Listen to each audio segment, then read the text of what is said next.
L'Europe, si on parle d'Europe en qualité d'entité, et de l'Afrique, pareil, entité, modulo les différences entre pays, ne partagent pas simplement une géographie commune.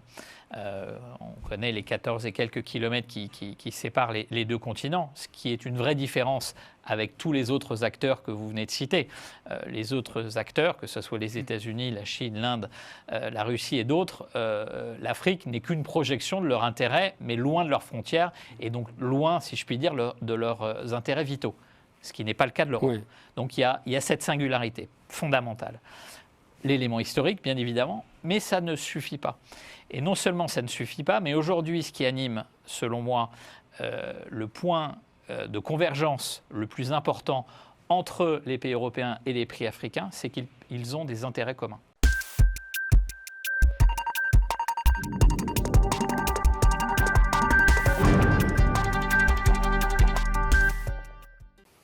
Bonjour. Mon invité aujourd'hui est Benoît Chervalier, banquier d'affaires, chef d'entreprise, essayiste, un homme aux multiples talents. Bonjour d'abord. Bonjour Richard. Je signale la sortie de votre livre, vraiment un livre qui est marquant, qui s'appelle « Ce qu'attend l'Afrique, ressources locales, tensions mondiales » aux éditions L'Aube. D'abord, comment s'est opérée la maïeutique pour pouvoir faire ce livre très personnel ? Alors un livre, je pense que c'est d'abord un objet très personnel. Donc je me suis inscrit dans cette dimension-là.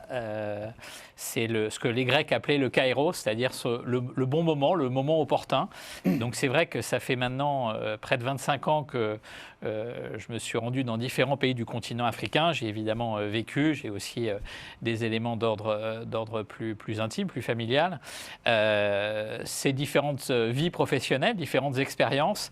Et enfin, c'est aussi les étudiants. Je le mentionne d'ailleurs dans le livre. J'ai eu près de 1000 étudiants sur les 15 dernières années où j'enseigne le financement des économies africaines. Et donc, ce livre, c'est un mélange de ces vies, de ces expériences et de mélanger finalement la réflexion et l'action, et l'action et la réflexion. Alors justement, comment disrupter en termes de narratif on dit tout et n'importe quoi. Il y a un storytelling sur l'Afrique qui est dévastateur. En fait, il y a des automatismes et on récite véritablement, on fait un discours préfabriqué. Comment vous avez réussi à déjouer cet aspect ? Alors, je pense qu'il y a, au cours de mes différents déplacements, de ces différentes expériences, il y a souvent deux éléments qui m'ont interpellé. Le premier, celui que j'appellerais l'optimisme BA. C'est-à-dire mais l'optimisme BA, il ne mène à mon sens à rien. Et son corollaire qui est le pessimisme, c'est-à-dire l'Afrique est nécessairement vouée à l'échec, à un certain nombre de maux.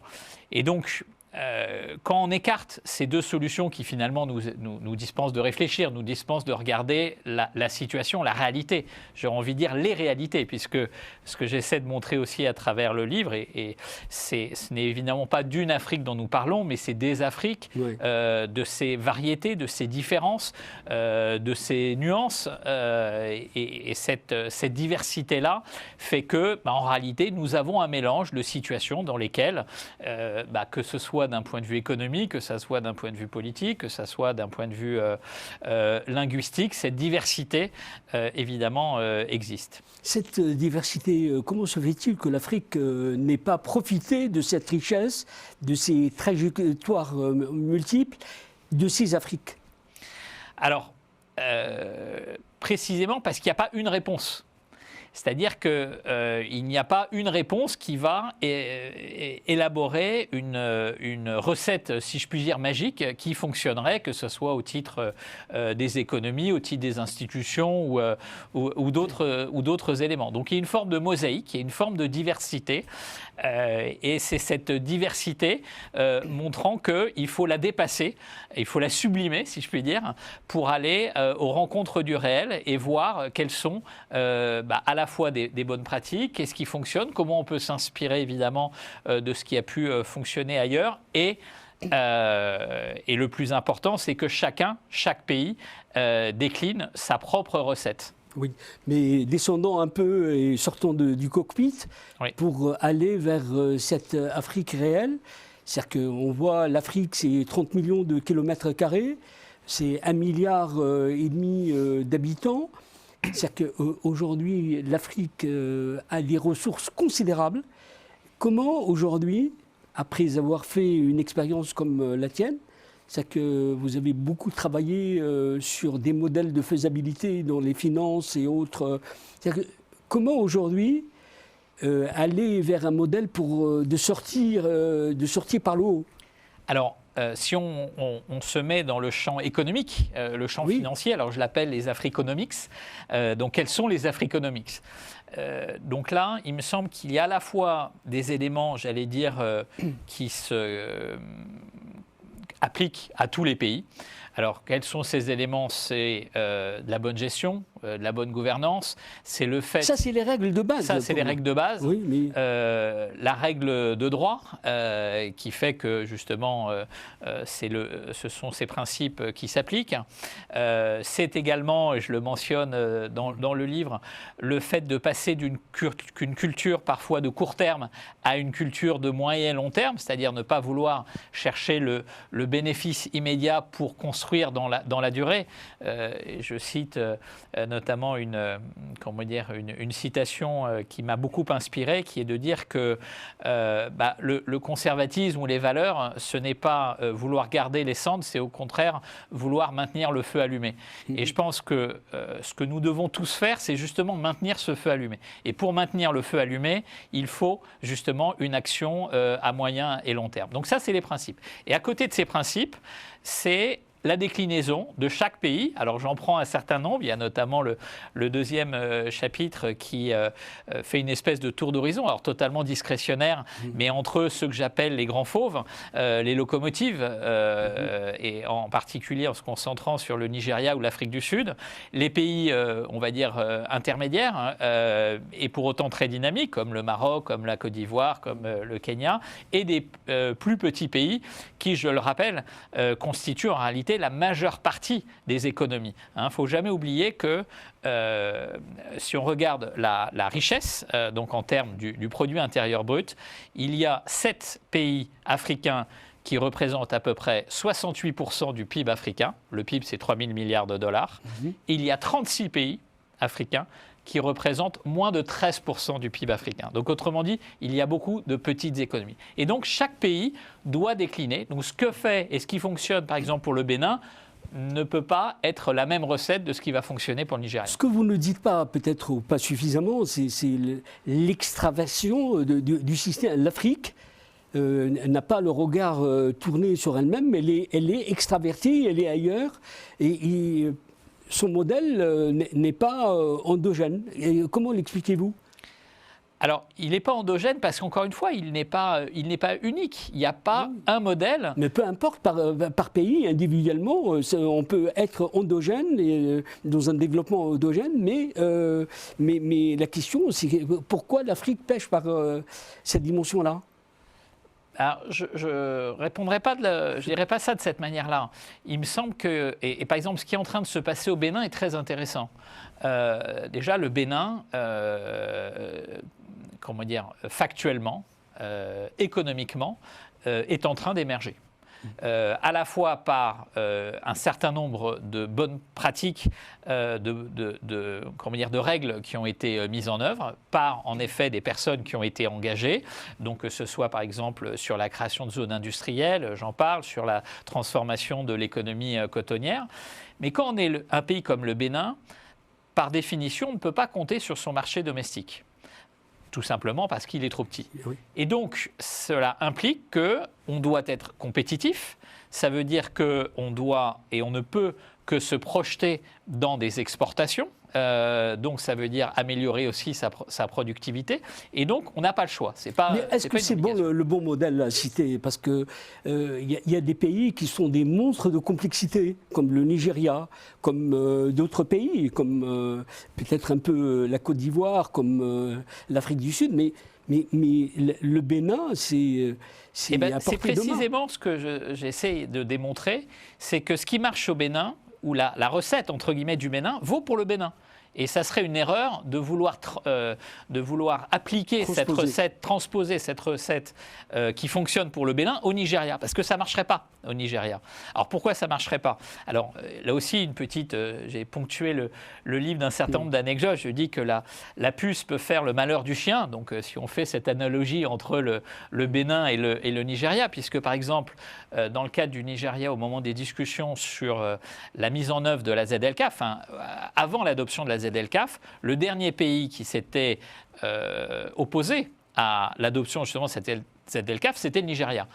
Et l'une des raisons, alors il y en avait un certain nombre, c'était précisément qu'il craignait la compétition, la concurrence de son voisin béninois, pourtant bien plus petit, notamment dans l'industrie cotonnière.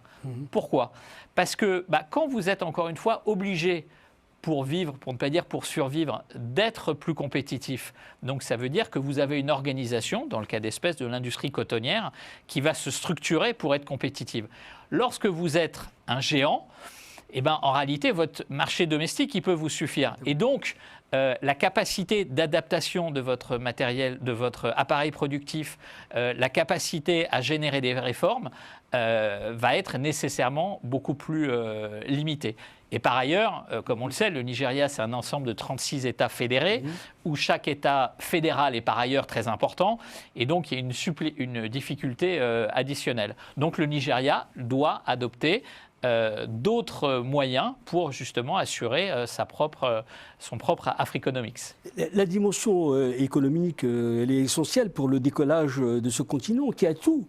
Les ressources naturelles, c'est un moment tournant de transformation des économies, mais malgré tout cela, ça tarde à venir. C'est que comment aujourd'hui, est-ce que par exemple, la ZLECAF, la zone de libre-échange panafricaine, est un facteur que beaucoup disent que c'est une usine à gaz, mais est-ce que ça peut être un facteur d'accélération de l'intégration ? Alors, vous avez raison, à mon sens, de souligner l'élément d'intégration. Parce que, pour rebondir sur ce que je mentionnais précédemment, c'est-à-dire qu'il y avait 36 pays qui représentaient moins de 13% du PIB africain, ça veut dire quoi? Ça veut dire que pour ces pays, il n'y a pas d'autre solution que, justement, de mettre en œuvre cette intégration régionale. Quand vous êtes un pays comme le Nigeria, un pays comme l'Égypte, un pays comme l'Afrique du Sud à certains égards, et dans d'autres, l'Éthiopie ou la RDC, pour reprendre les 5 pays les plus peuplés, vous pouvez décider d'adopter finalement une démarche plus endogène, en tout cas plus domestique, tout simplement, de par la taille de votre marché domestique. Mais pour tous les autres, ce n'est pas le cas. Donc ce n'est pas un choix, c'est une forme d'obligation. On rappelle souvent que le marché intra-africain, c'est à peu près 15%. D'ailleurs, ce chiffre a assez peu évolué depuis maintenant plusieurs années. Donc pour ces pays-là, c'est une absolue nécessité. Après, ça veut dire qu'il faut raisonner aussi en termes de filières, raisonner en termes de chaînes logistiques. Donc là, ça fait le lien avec l'industrialisation et la transformation des matières premières dont on parle, à laquelle je suis très attaché. Je mentionne souvent cette chaire que j'ai co-créée l'année dernière à l'ESSEC, qui est Business et Industrie en Afrique, et qui porte précisément sur l'industrialisation et la transformation des matières premières. Et donc, c'est réussir à passer cette étape-là. Et on voit que sur les toutes dernières années, déjà un mouvement s'est enclenché. Alors, il s'est enclenché, pour reprendre l'exemple du Bénin, mais je vais prendre d'autres exemples, et je vais prendre la Côte d'Ivoire sur, par exemple, la noix de cajou. La noix de cajou est passée en l'espace de 5 ans de près de 5% de transformation locale à près de 30% aujourd'hui, entre en gros 2019 et 2025. Donc ce qui veut dire qu'on est vraiment passé sur et dans cette logique à la fois de transformation et donc de l'industrialisation. Oui, mais il y a des éléments stratégiques qui commandent l'avenir d'un pays ou du continent. Est-ce que l'Afrique ne donne pas l'impression, sont péchés par pessimisme ou afro-pessimisme, c'est que l'Afrique n'est pas au rendez-vous de plein d'éléments, notamment l'éducation, l'enseignement. Sur quel ratio vous vous basez ? Alors, précisément parce que je ne réponds pas par l'Afrique au singulier. Ce que j'essaie de dire, c'est qu'il y a des pays qui l'ont tout à fait compris et qui se sont organisés pour. D'autres, pour différentes raisons, ne sont pas à ce stade-là. Et d'autres sont encore plus éloignés. Donc là aussi, et ça c'est ma conviction profonde, c'est que lorsqu'on me pose la question à quoi ressemblera le continent africain dans les 15 dernières années, en réalité, la réponse c'est qu'elle sera hétérogène. Ça sera pas, il y aura pas, l'Afrique ne sera pas un point donné ou un autre point donné. Donc ce que l'on constate, c'est qu'aujourd'hui, il y a des pays qui sont clairement engagés dans une démarche de transformation. J'en ai cité quelques-uns. D'autres qui n'en sont pas loin, mais qui s'engagent dans cette voie-là. Donc je parle notamment dans le livre du Maroc, qui est aussi un cas d'école, si je puis dire, en tout cas un exemple extrêmement intéressant sur la transformation du pays sur les 10-15 dernières années. Alors je raconte comment j'ai moi-même arpenté dès que j'avais le bac en poche. Ça faisait partie des pays que j'avais traversés et avec lesquels je travaille beaucoup aujourd'hui. Mais au-delà du Maroc, au-delà du Bénin, au-delà de la Côte d'Ivoire, évidemment, est un autre pays intéressant. Maurice, pour prendre une autre région du continent, donc des petits, des moyennes économies. Donc on voit bien qu'il n'y a pas, encore une fois, une réponse unique à C'est-à-dire que dans notre besace, notamment à l'égard de l'Afrique, il y a tous les modèles, toutes les expériences. On a, ces 60 dernières années, on sait pratiquement tout sur les données, c'est-à-dire qu'aujourd'hui, dans cette phase où l'avenir de l'Afrique est décisif, c'est que sur quel partenaire l'Afrique doit s'appuyer, puisque tout le monde s'invite à la table de l'Afrique, la Chine, l'Inde, la Turquie, la France et d'autres pays. Dites-nous un peu votre appréciation. Alors, en effet, l'économique rejoint la politique ou la géopolitique. Ça, je partage complètement cet avis-là. Et selon moi, l'une des caractéristiques, c'est que déjà, d'une part, l'Europe, si on parle d'Europe en qualité d'entité, et de l'Afrique, pareil, entité, modulo les différences entre pays, ne partage pas simplement une géographie commune. On connaît les 14 et quelques kilomètres qui séparent les deux continents, ce qui est une vraie différence avec tous les autres acteurs que vous venez de citer. Les autres acteurs, que ce soit les États-Unis, la Chine, l'Inde, la Russie et d'autres, l'Afrique n'est qu'une projection de leur intérêt, mais loin de leurs frontières, et donc loin, si je puis dire, de leurs intérêts vitaux, ce qui n'est pas le cas de l'Europe. Oui. Donc il y a cette singularité fondamentale. L'élément historique, bien évidemment, mais ça ne suffit pas. Et non seulement ça ne suffit pas, mais aujourd'hui, ce qui anime, selon moi, le point de convergence le plus important entre les pays européens et les pays africains, c'est qu'ils ont des intérêts communs. Et alors pourquoi ils ont des intérêts communs ? Ils ont des intérêts communs parce qu'ils évoluent déjà dans un monde rempli de fauves. Et si vous avez cité les États-Unis, la Chine, pour des raisons différentes. Mais on n'a pas l'impression que l'Europe est vraiment intéressée parce que vous dites, elle regarde l'Afrique, on l'a vu dans la négociation du partenariat Afrique-Europe, qu'il y avait un problème. Vous avez raison, mais parce que je pense que l'une des erreurs est précisément peut-être encore une fois, de vouloir le décliner au niveau continental, ou en tout cas de le décliner au niveau d'Afrique. Parce que lorsque vous voulez faire quelque chose entre le Bénin, pour reprendre cet exemple, et l'Érythrée, on parle de deux situations diamétralement opposées. Et sans trahir de secret, je pense que l'Europe a clairement envie d'entreprendre, de nouer des partenariats stratégiques avec des pays comme le Bénin, elle n'a pas spécialement envie avec l'Érythrée. Donc ce n'est pas nécessairement une déclinaison qui se fait à ce niveau-là. Ça, c'est le premier point. Le deuxième point, c'est de réfléchir, et là, on va avoir une actualité très riche d'ici cette fin d'année, puisqu'on va avoir un sommet de ce qu'on appelle le Global Gateway, qui était la réponse européenne aux routes de la soie chinoise, début octobre à Bruxelles, suivi le mois suivant du sommet entre l'Union africaine et l'Union européenne. Donc, cette actualité, donc il y a plein de rendez-vous.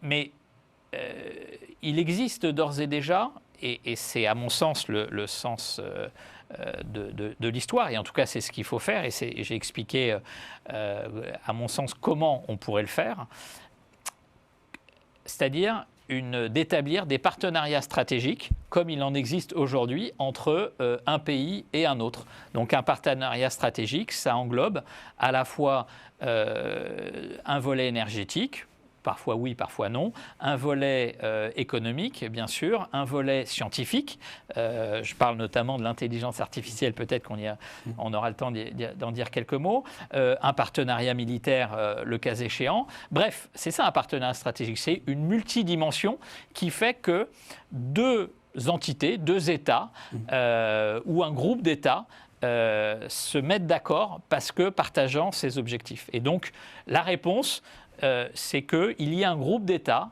européens avec un groupe d'États africains qui, justement, établissent cette feuille de route ensemble. Pour l'avoir suivi, et malheureusement le temps ne permet pas, l'Afrique n'a pas l'art, ne sait pas négocier, et très souvent, ce sont des décisions imposées, et je l'ai vu de l'intérieur à Bruxelles.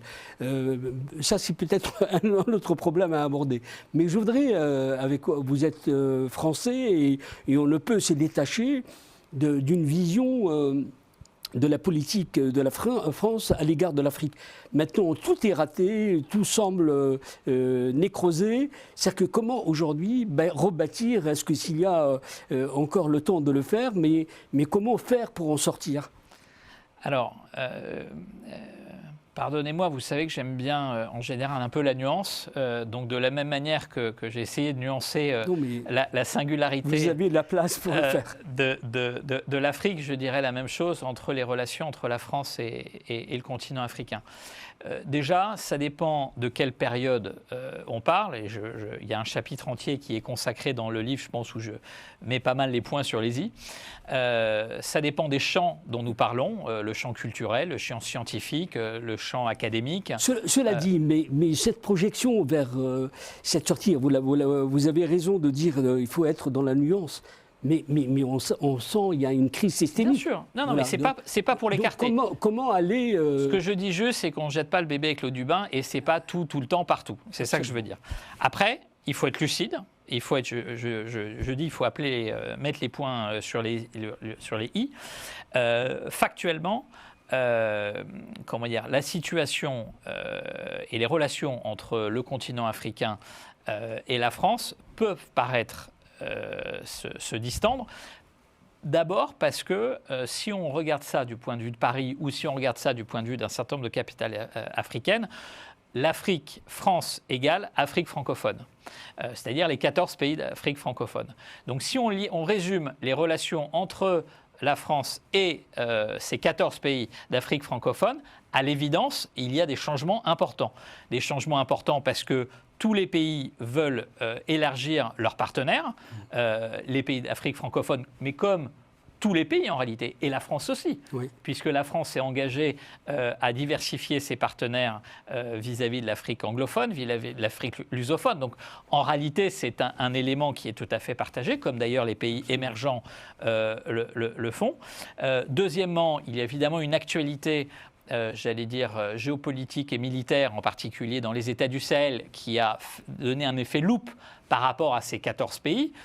Mais voilà, le continent africain, c'est 54 pays, c'est pas 14, donc c'est 14 sur 54. Et quand on regarde ce qui se passe dans d'autres géographies, ce sentiment ou ce ressentiment qui peut exister, il n'est pas du tout le même si on se balade dans les rues de Nairobi ou si on se balade dans les rues de Luanda. C'est pas du tout pareil. Certes. Et donc, on a, encore une fois, si on a ce prisme vu de Paris, vu de Bamako, vu de N'Djamena, etc., peut être différent que si on l'a vu de Nairobi, vu de Johannesburg ou vu de Luanda. Mm-hmm. Donc ça, c'est le premier point. Et le deuxième point, d'un point de vue économique, puisque voilà, j'ai ce prisme-là, et bien sûr économique et financier. Là aussi, la situation est quand même beaucoup plus nuancée. Hein. Il faut déjà l'Union européenne, là si on ne parle pas simplement de la France, mais l'Union européenne reste et encore de loin le premier partenaire commercial avec plus de 400 milliards d'euros export-import, comparé à 295 milliards de dollars pour la Chine, qui est le numéro 2. Les États-Unis sont très loin, environ 70 milliards de dollars. Donc ça, c'est le premier point. Donc ça, c'est les relations commerciales. Ensuite, l'investissement. Moi, je crois beaucoup à l'investissement, parce que l'investissement, c'est investir localement. Ça veut dire générer de la richesse sur place. C'est générer de l'emploi sur place. Et là, il y a une singularité européenne. Et au sein de l'Europe aussi une singularité française, puisque en cumulé, la France est le deuxième investisseur en stock. Et sur les 5 dernières années, donc entre 2019 et 2024, sur les 5 premiers pays investisseurs, 3 étaient européens. La France était deuxième et la Chine était 5e. Donc c'est juste pour dire que ce prisme, il y a une réalité incontestable. Il y a beaucoup de choses à faire et le temps ne nous le permet pas, mais je le développe dans le livre. Mais là aussi, on ne peut pas le regarder uniquement à travers un seul prisme. On a deux minutes pour conclure, mais je ne peux m'empêcher d'abord de dire que vous avez utilisé les nouvelles technologies, notamment ChatGPT. Vous l'avez interrogé, essayé de citer dans le livre, et on voit cet intérêt qui est pile poil avec la révolution numérique, la jeunesse africaine. Comment voyez-vous cet apport et de quelle manière ça va bousculer nos vies? Alors, en très peu de temps. Alors, en quelques minutes, c'est évidemment très compliqué, mais en effet, donc je disais que ça faisait 15 ans que j'enseignais avec près de 1000 étudiants, donc j'ai vu l'évolution et j'ai vu la transformation. Et cette transformation, elle va s'accélérer encore plus. Donc, en gros, on va faire en 5 ans ce que s'était passé, et peut-être moins, ce qui s'était passé sur les 15 dernières années. Je crois, moi, profondément à l'impact systémique lié à l'intelligence artificielle dans un certain nombre de pays. Alors, ce qui va poser aussi d'autres défis, notamment en termes de consommation énergétique, puisqu'on sait tous que les data centers sont extraordinairement énergivores. Donc, ça ne pourra passer que par un nombre limité de pays et une mutualisation. J'évoque notamment la déclaration de Kigali d'avril 2025 dans ce sens-là. Mais pour l'immense majorité, notamment de la jeunesse, l'intelligence artificielle peut permettre, générative, de sauter, donc c'est une forme de double leapfrog, c'est-à-dire de réaliser dans un espace de temps que l'humanité n'a jamais vu, des évolutions et des transformations absolument massives. Donc la priorité numéro 1, me semble-t-il, doit être aussi sur déjà l'apprentissage du langage, parce que si on ne sait pas bien s'exprimer, on ne peut pas utiliser tous ces instruments-là. Ça va être aussi la prise en compte de la diversité, de la richesse des 2000 langues africaines, et donc ils vont être intégrés également dans les sources de données, et donc là on va avoir en réalité accès à des champs qui étaient jusqu'à présent totalement occultés. Donc ça, on va avancer à tâtons, mais en tout cas, ça va prendre du temps. Mais c'est normal, comme toute évolution. Et puis le dernier point, c'est que là aussi, on aura évidemment une différence entre un pays comme le Nigeria, qui je pense sera très avancé, ou le Rwanda, pour citer 2 autres exemples, évidemment, impose de repenser complètement l'éducation et la manière dont le système éducatif fonctionne. Eh bien, cher Benoît, cher Vallier, je recommande particulièrement la lecture du livre « Ce qu'attend l'Afrique, ressources locales, tensions mondiales » aux éditions L'Aube. C'est vraiment fortifiant, tonifiant et ça apporte plein d'éléments. À très bientôt. À très bientôt. Merci beaucoup de votre invitation. Merci beaucoup. Et donc, je vous dis à notre prochain rendez-vous. À bientôt. Merci.